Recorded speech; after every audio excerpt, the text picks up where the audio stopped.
kaidok hamgrani scheme fiogui te holongtai kai rigar pandani bisingti hasda bangni berai khongtang budini loajung bai tini jirone motor stand okaisa pandani bisingti jirone motor stand ni kadal motor stand salamnani bagai hani mutai te holongtai kai khabano kari bo haseni te kai ba thayo barjoni ni bisingti মন্ত্রী অকা professor doctor Manik Saha te berai khongtang budini মন্ত্রী সুরেন্দ্র চৌধুরী খবর কবি rock scheme fioguri ka অত্যন্ত আজকে খুশির দিন, খুবই খুশির দিন যে আজকে পরিবহন দপ্তরের উদ্যোগে যে 5টি নতুন প্রকল্পের ভিত্তিপ্রস্তর স্থাপন এবং একটি প্রকল্পের যে উদ্বোধন আজ আমরা এখানে করলাম। এটা পরিবহন দপ্তরের ইতিহাসে তো বলবই, আমাদের ত্রিপুরা সরকারের ইতিহাসেও আমার মনে হয় একটা নতুন পালক আজকে গজল। আমি এর জন্য এখানে উপস্থিত সবাইকে হার্দিক অভিনন্দনের শুভেচ্ছা জানাচ্ছি।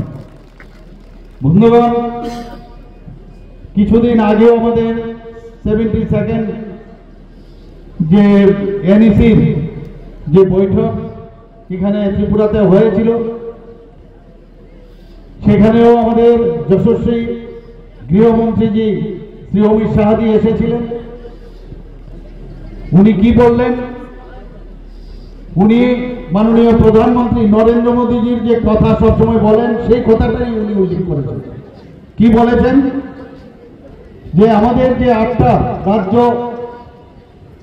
নর্থ ইস্টার্ন রিজিয়নে আছে, সেইগুলোর যদি ডেভেলপমেন্ট না হয়, এই 8টায় যে অষ্টলক্ষ্মী নাম দিয়েছেন মাননীয় প্রধানমন্ত্রী, সেই অষ্টলক্ষ্মীর যদি উন্নয়ন না হয় তাহলে ভারতবর্ষ কোনোদিন উন্নয়ন হবে না।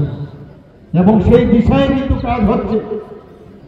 এবং আজকে আমরা ভাগ্যবান যে মাননীয় প্রধানমন্ত্রীজি 2014-তে যখন প্রধানমন্ত্রীর দায়িত্ব নিলেন, আমরা দেখতে পাচ্ছি যে অ্যাক্ট ইস্ট পলিসির মাধ্যমে আজকে পুরো নর্থ ইস্টার্ন রিজিয়নে যেভাবে ডেভেলপমেন্ট হচ্ছে, যেটা আগে আমরা কোনোদিন দেখিনি।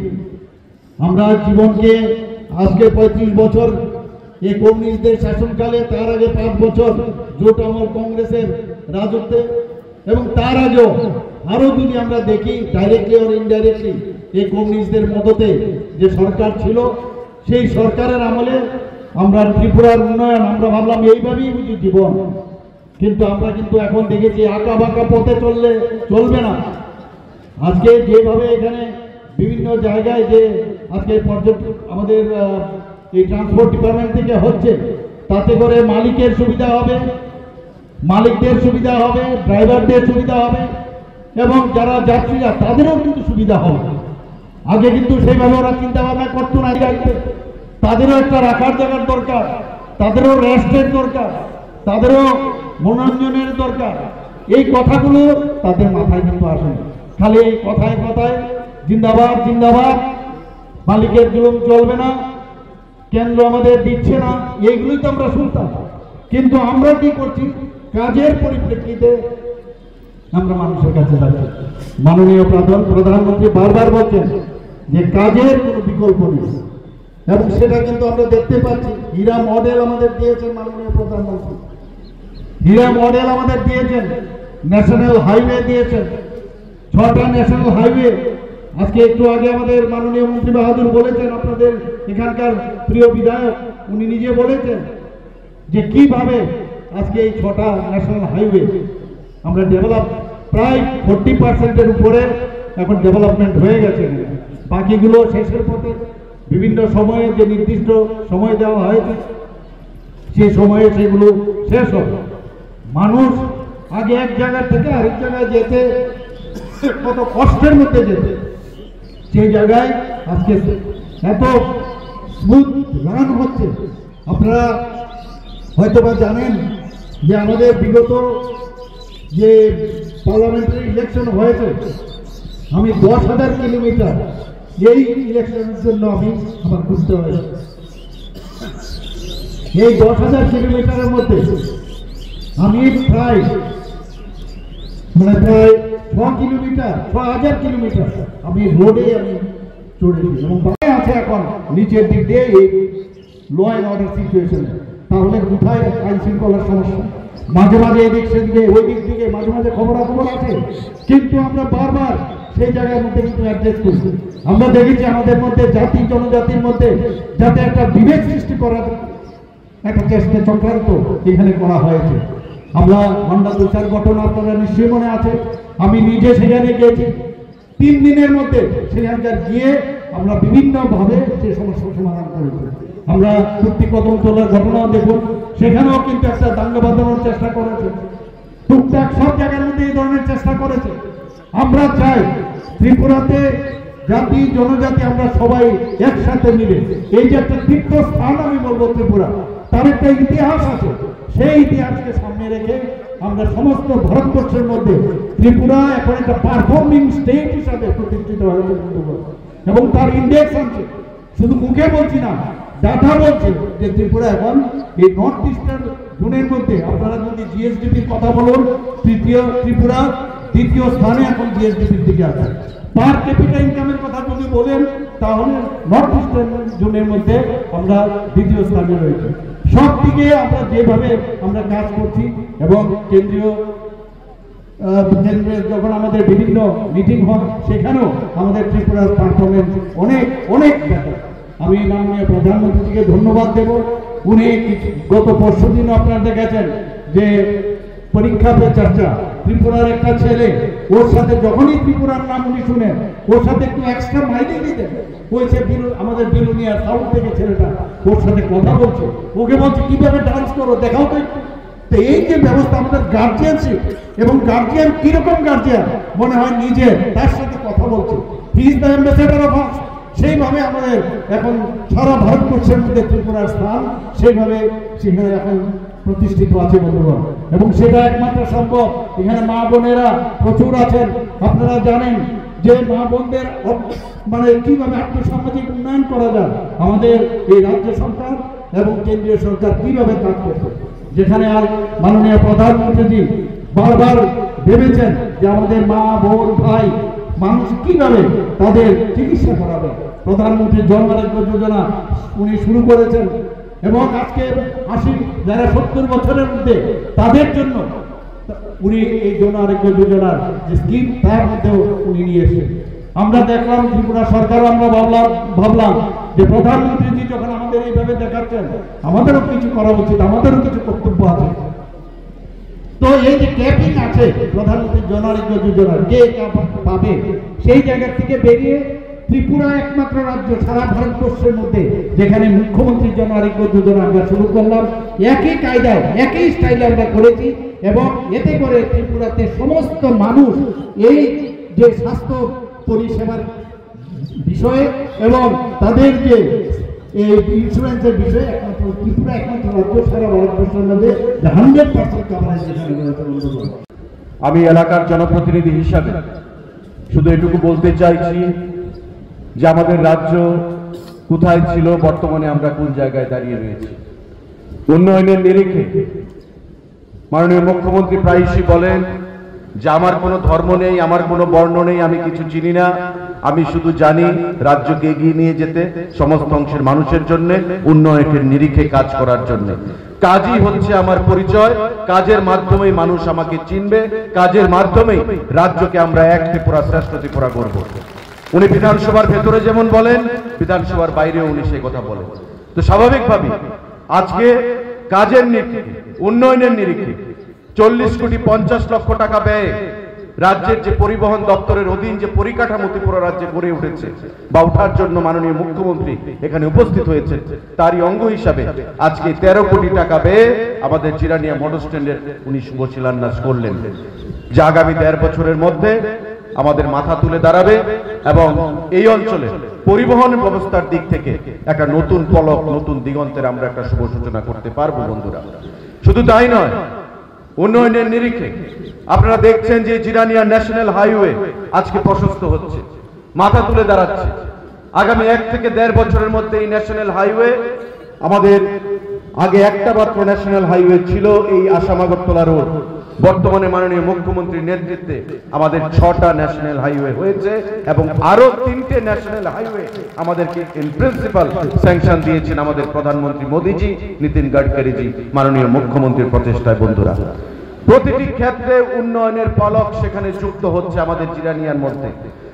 29 কোটি টাকা ব্যয়ে মাননীয় মুখ্যমন্ত্রীর হাত ধরে মহকুমা হাসপাতালের ভূমি পূজন আমরা করেছি। মহকুমা হাসপাতালের কাজ জোর কদমে চলছে। আগামী 1 বছরের মধ্যে মাননীয় মুখ্যমন্ত্রীর হাত ধরে আমরা পুনরায় আবার এই মহকুমা হাসপাতালের আমরা শুভ সূচনা করব। আমাদের প্রতিশ্রুতি ছিল, বিশেষ করে আমার প্রতিশ্রুতি ছিল নির্বাচনের প্রাক্কালে, যেটা বিগত 25 বছর এই রাজ্যের সরকার পারেনি, একটা মহকুমা হাসপাতাল প্রদান করতে।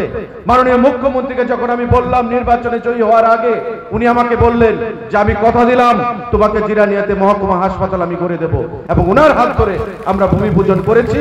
আগামী 1 বছর পরে উনার হাত ধরেই আমরা এই মহকুমা হাসপাতালের শুভ সূচনা করব বন্ধুরা।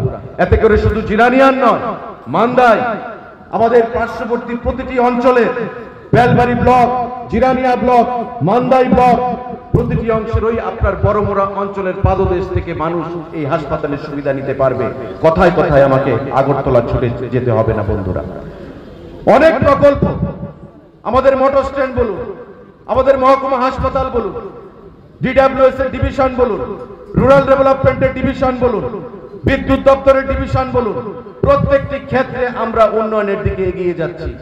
এবং আগামী দিনে এসএন কলোনি এলাকায় প্রায় 70 কোটি টাকা ব্যয় করে ট্যুরিজম দপ্তরের অধীন আমরা অত্যাধুনিক একটা পার্ক আমরা তৈরি করব, যেটা ট্যুরিজমের দিক থেকে, পর্যটনের দিক থেকে এই রাজ্যে একটা নতুন দিগন্তের সূচনা হবে। এই অর্থনৈতিক বুনিয়াদকে সমৃদ্ধ করার জন্য, তাদের আয় বৃদ্ধি করার জন্য, তাদের রোজি রুটি প্রদান করার জন্য আমরা সেই উদ্যোগ গ্রহণ করেছি। মাননীয় মুখ্যমন্ত্রীকেও আমি বলেছি, উনি বলেছেন সুন্দরভাবে তৈরি করো, যাতে ত্রিপুরার মধ্যে একটা নামধারী এবং ভারতবর্ষের বিভিন্ন প্রান্ত থেকে যাতে পর্যটকরা এই রাজ্যে এসে এসএন কলোনি এলাকায় আসতে পারে বন্ধুরা। আমরা সেই দিকে কাজ করে যাচ্ছি মাননীয় মুখ্যমন্ত্রীর নেতৃত্বে। আর কিছু কিছু মানুষ আছেন বলবেন রাজ্যে খাদ্য নেই, রাজ্যে বাসস্থান নেই, অন্ন নেই, মানুষ খেতে পায় না। আসলে তাদের একটা কথা বলে, everything looks yellow in a jaundice I. যার জন্ডিস হয় তার চোখে সমস্ত কিছু হলুদ মনে হয়। কালো রঙকেও হলুদ মনে হবে, সাদা রঙকেও হলুদ মনে হবে, লাল রঙকেও হলুদ মনে হবে। আজকে যারা বলছে যে রাজ্য উন্নয়ন থমকে গেছে, আমি তাদেরকে বলবো সারা রাজ্যে আপনারা ঘুরে বেড়ান, সারা রাজ্যের ন্যাশনাল হাইওয়ে গুলো দেখুন। আগে কৈলাসহর যেতে 5 ঘন্টা সময় লাগতো, আজকে আগরতলা থেকে কৈলাসহর যেতে 2 ঘন্টা সময় লাগছে। আপনাদের জিরানিয়ার পাশে যে ন্যাশনাল হাইওয়ে হচ্ছে, মাননীয় মুখ্যমন্ত্রীকে আমি বললাম যে জিরানিয়ার যে ন্যাশনাল হাইওয়ে হচ্ছে নলগড়িয়া পর্যন্ত গিয়ে থমকে গেছে। আপনাকে আমার এই রানীর বাজারের অঞ্চল থেকে শুরু করে আমার চন্দ্রপুর পর্যন্ত এই রাস্তাটাকে নতুন করে স্যাংশন দিতে হবে। উনি ব্যক্তিগতভাবে উদ্যোগ নিয়ে দিল্লিতে গিয়ে নীতিন গডকরি জি আমাদের কেন্দ্রীয় মন্ত্রীর সঙ্গে কথা বলে আরো 400 কোটি টাকা স্যাংশন করেছেন নলগড়িয়া থেকে আগরতলা চন্দ্রপুর পর্যন্ত ন্যাশনাল হাইওয়েকে যুক্ত করার জন্য। অর্থাৎ ভারতবর্ষের মোদীজির নেতৃত্বে রাজ্যের সঙ্গে রাজ্য, জেলার সঙ্গে জেলা, গ্রামের সঙ্গে গ্রাম, পঞ্চায়েতের সঙ্গে পঞ্চায়েত, পাড়ার সঙ্গে পাড়ার যে যুক্তকরণ সেখানে হচ্ছে প্রতিটা রাজ্যে, এবং আমাদের রাজ্যে মাননীয় মুখ্যমন্ত্রীর নেতৃত্বে সেই জিনিসটাকে আমাদের সামনের দিকে এগিয়ে নিয়ে যেতে হবে মাননীয় মুখ্যমন্ত্রীর হাতকে শক্তিশালী করে। বন্ধুরা, আজকের এই সুন্দর দিনে যারা এখানে উপস্থিত আছেন, উন্নয়নের নিরিখে হবে আমাদের লড়াই। আমাদের লড়াই ওই রক্তের বিনিময়ে নয়, আমাদের লড়াই ওই বঞ্চনা করে নয়, আমাদের লড়াই ভাইয়ে ভাইয়ে লড়াইয়ের করে মধ্যে দিয়ে নয়, আমাদের লড়াই সমাজে বিভাজনের মাধ্যমে নয়, আমাদের লড়াই হবে উন্নয়নের নিরিখে, আমাদের প্রতিযোগিতা হবে উন্নয়নের নিরিখে। আগামী দিনে 3 বছরের মধ্যে রাজ্যকে উন্নয়নের জোয়ারে ভাসিয়ে দিয়ে, জিরানিয়াকে উন্নয়নের জোয়ারে ভাসিয়ে দিয়ে আগামী দিনে আমরা নির্বাচনে যাব, মানুষের রায়ের জন্য আমরা যাব, রিপোর্ট কার্ড নিয়ে আমরা যাব।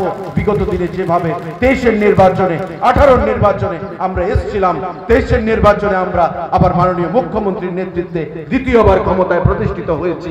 আগামী দিনেও আমাদের সেই ধারাকে অব্যাহত রাখতে হবে। বন্ধুরা, উন্নয়নের নিরিখে আমরা কথা বলবো।